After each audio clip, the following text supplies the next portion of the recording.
வணக்கம்.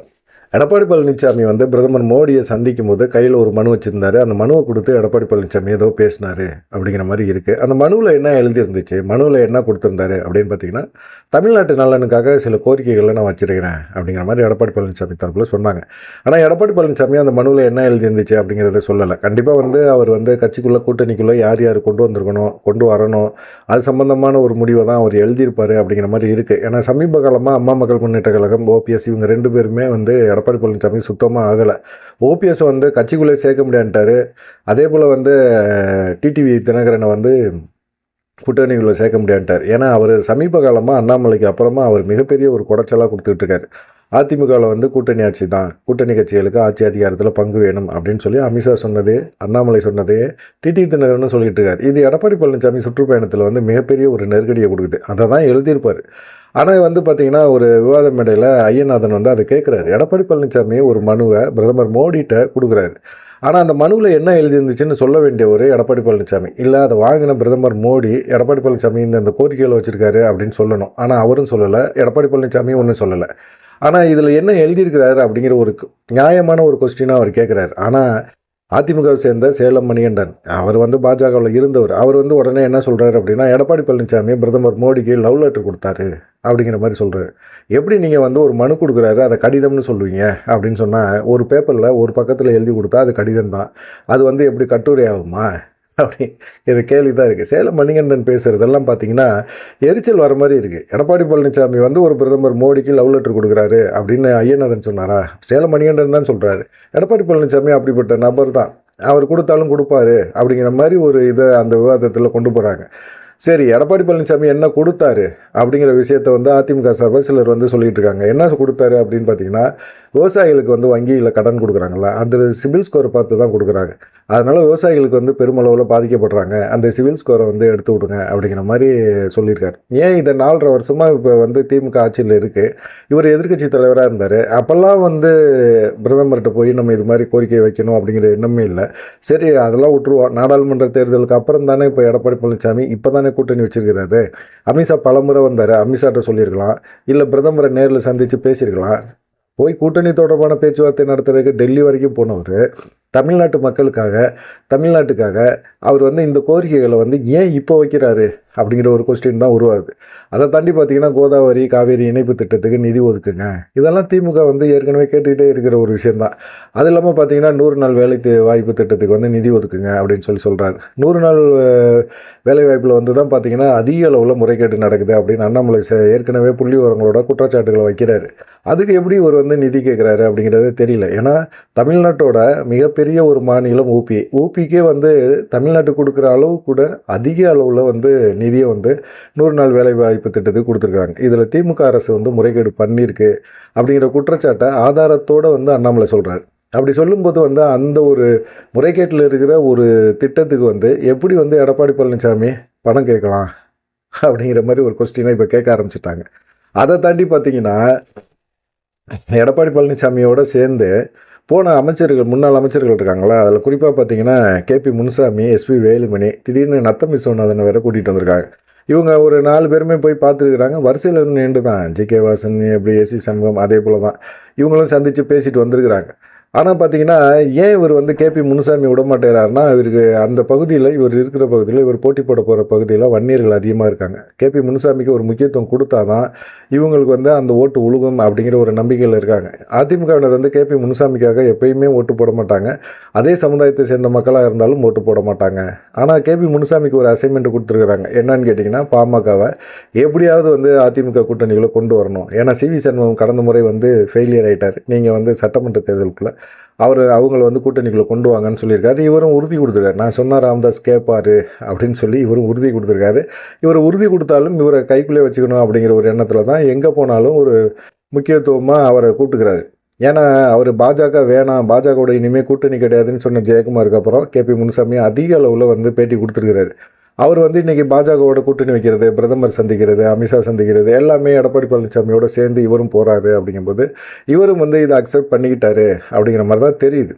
எடப்பாடி பழனிசாமி அழுத்தம் கொடுத்தா கூட இப்படி ஜெயக்குமார் போல் விலகி நிற்காமல் இவர் வந்து எடப்பாடி பழனிசாமிக்கு ஒரு வலது கை மாதிரி செயல்பட ஆரம்பிச்சிட்டாரு அப்படிங்கிறது தெளிவாக தெரியுது. அதுக்கப்புறமா பார்த்தீங்கன்னா எஸ்பி வேலுமணியை வந்து எடப்பாடி பழனிசாமி கண்காணிக்கிறதுக்காக தனியாக ஆள் போட்டு கண்காணிக்கிறதோட கூடயே வச்சுக்கிட்டு நம்ம எங்கே போனாலும் அவர் கூட வச்சுக்கிட்டு அவரை நம்ம பாதுகாப்பில் இருக்கிறது நல்லதுன்னு சொல்லி தான் கூப்பிட்டுருக்காரு. இப்போ நத்தம் விஸ்வநாதனை வந்து எதுக்காக கூப்பிட்டாங்க அப்படின்னு தெரியல. தென் மாவட்டங்களில் ஒருத்தங்க இருக்கணும் அப்படிங்கிறதுக்காக கூப்பிட்டுருக்காரா அப்படிங்கிற மாதிரியும் புரியல. ஏன்னா ஏற்கனவே பார்த்தீங்கன்னா ஆர்பி உதயகுமாருக்கு தான் முக்கியத்துவம் கொடுத்தாங்க. ஓபிஎஸ்ஸை வந்து கட்சியிலேருந்து நிப்பாட்டின பிறகு அந்த இடத்துல எதிர்க்கட்சி துணைத் தலைவர் பதவிக்கு வந்து ஆர்பி உதயகுமார் கொடுத்தாங்க. அது இல்லாமல் பார்த்தீங்கன்னா ஓபிஎஸ் வகித்த பொருளாளர் பதவியை வந்து திண்டுக்கல் சீனிவாசனுக்கு கொடுத்தாங்க. சரி, இவங்க 2 பேர்த்தில் யாராவது ஒருத்தரை கூப்பிட்டுடலாம். நத்தம் விஸ்வநாதனை ஏன் கூப்பிட்டாங்க அப்படிங்கிற ஒரு கொஸ்டின் இருக்குது. சமீப காலமாக பார்த்தீங்கன்னா உதயகுமார் மேலே எடப்பாடி பழனிசாமி மிகப்பெரிய ஒரு வருத்தத்தில் இருக்கிறாரு. அவங்களுக்குள்ள ஒரு கோஷ்டி போசல் இருந்துக்கிட்டே இருக்குது. அது தேர்தல் சமயத்தில் தான் வெடிக்கும் அப்படிங்கிற மாதிரி சொல்கிறாங்க. ஏன்னா உதயகுமார் மேலே ஒரு நம்பிக்கை அவருக்கு இல்லை. அவர் வந்து ஆரம்ப காலகட்டத்தில் என்ன சொன்னார், என்ன பேசினார் அப்படின்னு பார்த்தீங்கன்னா, கண்டிப்பாக வந்து எனக்கான ஒரு இதை கொடுங்க, ஓபிஎஸ்ஸை விட நான் அதிக அளவில் தென் மாவட்டங்களில் செல்வாக்காக வளர்ந்து காட்டுவேன், ஓபிஎஸ்ஸை வந்து வளர விட மாட்டேன் அப்படிங்கிற மாதிரி சொல்லியிருந்தார். ஆனால் அவரால் ஓபிஎஸ் அளவுக்கு ரீச் ஆக முடியல. அது மிகப்பெரிய ஒரு வருத்தம் எடப்பாடி பழனிசாமிக்கு. நம்மள்ட்ட என்ன சொல்லி இது பண்ணார் அப்படிங்கிறத தாண்டி அவருக்கு வந்து ஒரு யோசனையும் இருந்தது. அதை உதயகுமாரை கூட்டிகிட்டு போனால் உதயகுமார் வந்து சந்தர்ப்பத்துக்கு தகுந்த மாதிரி மாறக்கூடிய ஒரு பச்சந்தி அப்படிங்கிறது எடப்பாடி பழனிசாமிக்கு நல்லா தெரியும். ஏன்னா ஆரம்ப காலகட்டத்தில் ஜெயலலிதா தான் எனக்கு கடவுள், அந்த அவங்க இருக்கிற இடம் கோயில், அந்த இடத்துக்குள்ளே செருப்பு போட மாட்டேன் அப்படின்னு சொன்னார். அப்புறமா ஜெயலலிதா மறைவுக்கு அப்புறம் சசிகலா தான் கட்சிக்குள்ளே முக்கியத்துவம் பெறுறாங்க அப்படின்னு தெரிஞ்ச உடனே பார்த்தீங்கன்னா கட்சியோட பொதுச் செயலாளர் தான் முதலமைச்சர் ஆகணும்னு சொல்லி ஓபிஎஸ்க்கு எதிரான ஒரு குரலை முதல்ல கொடுத்தது அவர் தான். அது இல்லாமல் பார்த்தீங்கன்னா ஓபிஎஸ் எடப்பாடி பழனிசாமிக்குள்ளே பிரச்சனை வரும்போது எடப்பாடி பழனிசாமிக்கு ஆதரவு நிலையில் இருந்தார். ஏன்னா ஓபிஎஸ் வந்து அவ்வளோ தூரம் வந்து ஓபிஎஸ் வீட்டிலேயே கடந்தவர் திடீர்னு சசிகலா ஆதரவு மனநிலைக்கு போனார். அப்புறமா பார்த்திங்கன்னா எடப்பாடி பழனிசாமி ஆதரவு அப்படிங்கிற மாதிரி ஒரு சூழ்நிலை இருந்தது. உதயகுமாரை கூட்டிகிட்டு பிரதமர் மோடியை போய் சந்தித்தோம் அப்படின்னோம்னா டமார்னு என்ன செய்வார், பிரதமர் மோடி காலில் விழுந்துருவார். எனக்கு பிரதமர் தான் வந்து கடவுள் அப்படின்னு சொல்லிட்டு அவர் வந்து இந்த சீனெல்லாம் ஓட்ட ஆரம்பிச்சிருவார். அதனால் வந்து எடப்பாடி பழனிசாமியை பற்றி எல்லா விஷயங்களையும் போட்டு கொடுத்துட்டாருன்னா என்ன பண்ணுறது அப்படின்னு சொல்லிட்டு எடப்பாடி பழனிசாமி வந்து உதயகுமார் மேலே நம்பிக்கை இல்லாமல் இருக்கிறார். அதனால தான் அவர் வந்து அமித்ஷாவை சந்திக்கிறதுக்கோ பிரதமரை சந்திக்கிறதுக்கோ அவர் கண்டிப்பாக வந்து இவரை கூட்டிகிட்டு போகிறதே கிடையாது. சரி, இந்த மாதிரி சூழ்நிலையில் எடப்பாடி பழனிசாமி பிரதமர் மோடியை சந்திக்கும் போது இந்த மனு மட்டும்தான் கொடுத்தாரு அப்படின்னு சொல்கிறாங்க. மனுவை தாண்டி வேறு ஏதாவது நடந்திருக்குதா அப்படின்னு பார்த்தீங்கன்னா அவர் எடப்பாடி பழனிசாமி என்ன செஞ்சார் அப்படின்னா, எனக்கு ஒரு 20 நிமிஷம் எனக்கு ஒரு டைம் கொடுங்க, நீங்கள் தங்கியிருக்க ஹோட்டலில் உங்களுக்கு தனியாக சந்தித்து பேச வேண்டிய விஷயங்கள்லாம் இருக்குது அப்படிங்கிற மாதிரி பிரதமர்கிட்ட வந்து கேட்டிருக்கிறாரு. பிரதமர் வந்து ரொம்ப சிம்பிளாக சொல்லிட்டாரு, நான் வந்தது அரசு நிகழ்ச்சி, கட்சி கூட்டணி சம்மந்தமாக வேறு எது சம்மந்தமாக நான் பேச வரல, அதனால் சந்திப்புங்கிறதே கிடையாது அப்படின்னு சொல்லிட்டார். எடப்பாடி பழனிசாமிக்கு மிகப்பெரிய ஒரு மன வருத்தம். என்ன வருத்தம் அப்படின்னு பார்த்தீங்கன்னா, நம்ம தேசிய ஜனநாயக கூட்டணியில் தமிழ்நாட்டில் நம்ம தான் வந்து தலைமை, அதிமுக தான் தலைமை. ஆனால் கூட்டணி ஆட்சின்னு சொல்லிகிட்டு இருக்காங்க. இது சம்மந்தமாக பிரதமர் மோடிகிட்ட நம்ம பேசலாம் அப்படின்னா பிரதமர் மோடியும் நம்மளை தவிர்க்கிறாரு, நம்மளை சந்திப்பை வந்து தவிர்க்கிறாரு. இது வந்து மிகப்பெரிய ஒரு அவருக்குள்ளே உள்ள ஒரு தாழ்வு மனப்பான்மையை ஏற்படுத்தி விட்டுருச்சு. அவர் என்ன பண்ணுறதுன்னு தெரியல. உடனே நைட்டாக என்ன செய்கிறாரு, சேலத்துக்கு கிளம்பி போயிடுறாரு.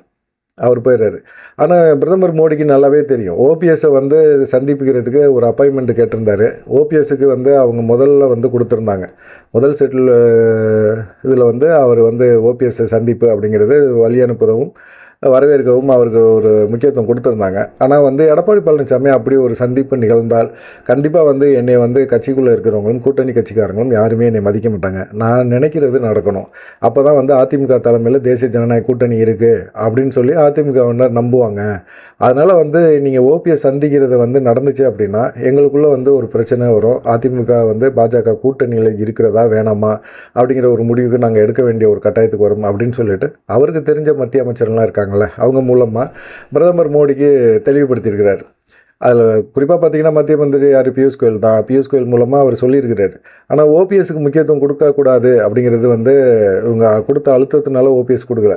எடப்பாடி பழனிசாமிக்கு இன்னொரு விஷயம் தெளிவாக ஒரு விஷயத்தை முடிவு பண்ணி வச்சுருக்காரு. அவர் பாஜகவோட கூட்டணியில் இருந்தாலும் பாஜக கூட்டணியை விட்டு விலகிறதுக்கு ரொம்ப முயற்சி பண்ணிகிட்டே இருக்கார். அவரால் விலக முடியல. அதுக்கான ஒரு சந்தர்ப்பத்தை பாஜக ஏற்படுத்தி கொடுக்கல. ஏன்னா கூட்டணி கட்சிகளுக்கு ஆட்சி அதிகாரத்தில் பங்கு அப்படின்னு அண்ணாமலையோ நயினா நாகேந்திரனோ பேசிகிட்டு இருந்தவங்க திடீர்னு பேசுகிறத ஆஃப் பண்ணிட்டாங்க.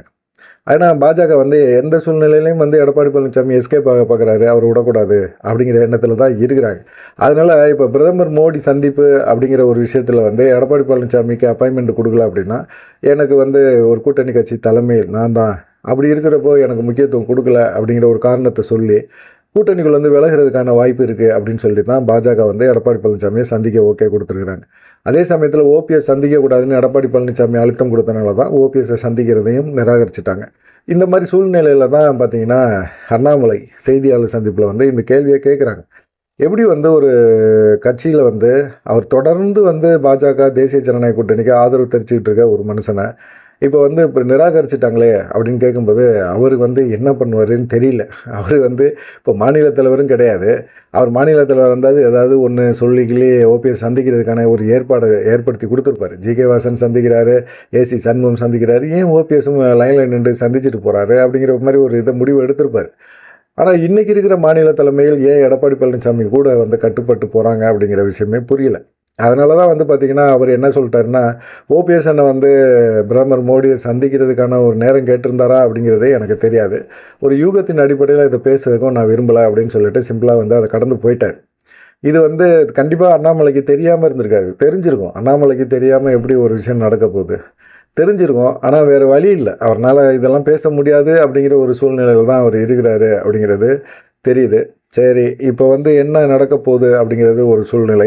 எடப்பாடி பழனிசாமி பிரதமரை சந்தித்த பிறகும் ஏன் கூட கூட்டிகிட்டு போன நபர்கள் வந்து உதயகுமாரை கூப்பிடல அப்படிங்கிற மாதிரி தென் மாவட்டங்களில் ஒரு பஞ்சாயத்து ஓடுது. உதயகுமார் செல்வாக்கை இழக்கிறாரா அப்படிங்கிற மாதிரி எல்லாருமே பேச ஆரம்பிக்கிறாங்க.